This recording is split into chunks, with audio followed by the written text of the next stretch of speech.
kai visi elgesi daugiau mažiau atsakingai, tai yra atsakomybės klausimas.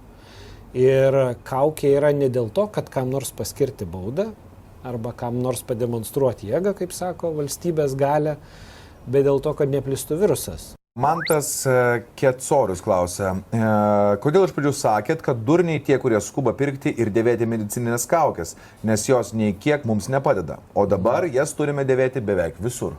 Todėl, kad tuo metu buvo toks žinojimas. Aš žinau tą klipuką, kurį visi dabar ten suka, dalinasi. Bet yra kitų, tikrai tokių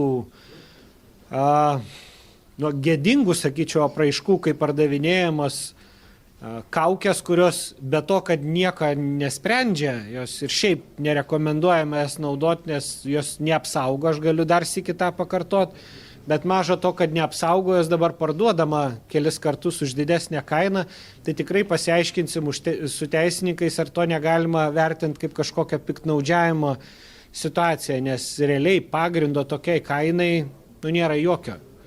Ir plus, kad tai yra nereikalinga net ir prekė tokiai situacijai. Tuo metu buvo toks žinojimas, tuo metu ir ekspertų komentarai buvo tokie, ir Pasaulio sveikatos organizacija nerekomendavo kaukių dėvėjimo. Dabar tos žinios yra pasikeitę, atsirado kitokių įrodymų. Tai būtų kvaila užsispirt, žinant, kad pasikeitė žinojimas, atsirado kažkokių naujų faktų, naujų įrodymų ir sakyt, žinot, kad